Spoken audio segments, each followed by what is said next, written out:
시청자 여러분 안녕하십니까? 저는 춘천 소양성결교회를 섬기고 있는 김선일 목사입니다. 오늘 저는 여러분들과 함께 하나님의 사랑이 얼마나 위대한가에 대해서 함께 나누고자 합니다.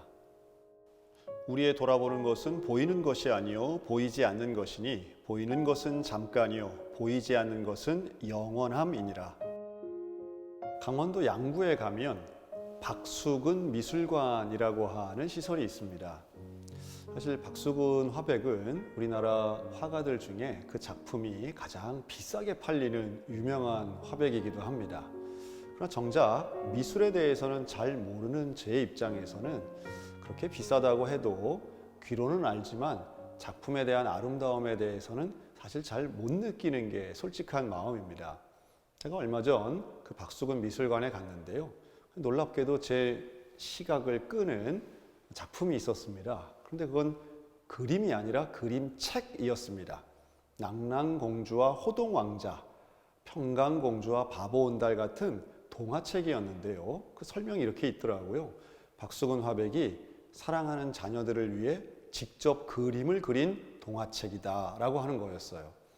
가난했던 화백은 자기 사랑하는 자녀들을 위해 직접 그림을 그리고 사랑하는 아내였던 김옥순 여사가 거기에 글을 정성껏 쓰신 것인데요. 얼마나 동화책이 예쁘고 또 꼼꼼하게 기록이 되어 있는지 제가 그걸 보면서 위대한 화가라기보다는 가정을 돌본 아버지구나 라고 생각해서 이 박수근 화백에 대해 좀 알아봤습니다.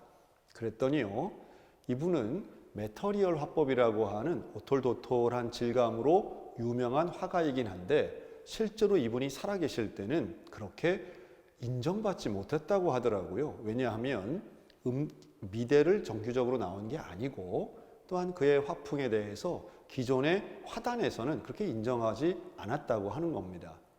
그럼에도 불구하고 본인은 사랑하는 가족들과 함께 예술혼보다는 자녀와 아내를 지키기 위해서 미팔군에서 초상화를 그려가며 예술활동을 계속했던 것이지요.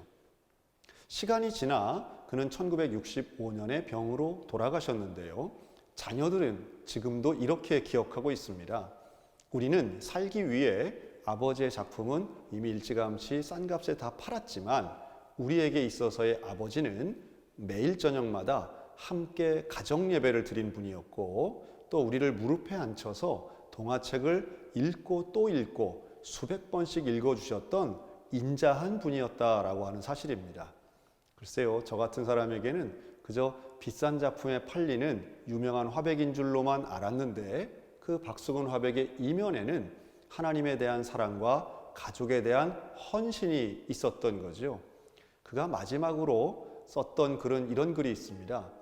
팔복에 나오는 인내하는 자에 대한 글을 쓰면서 나는 평생 하나님 말씀대로 살려고 참고 또 참았습니다. 그리고 이제는 하나님의 천국을 바라보며 마지막을 보내고 있습니다. 어떻습니까? 어떤 위대한 작품보다 훌륭한 것은 바로 하나님이 베풀어 주신 가정의 아름다움입니다.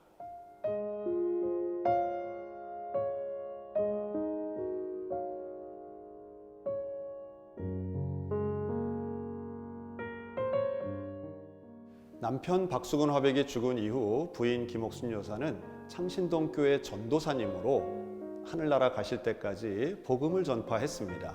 온 가족이 지금도 고백하는 것은 우리는 비싼 그림 그린 아버지가 아닌 신앙을 물려주신 믿음의 아버지라고 고백합니다. 하나님이 주시는 신앙의 아름다움을 지키는 근사한 가정들 되시기를 주님의 이름으로 축복합니다.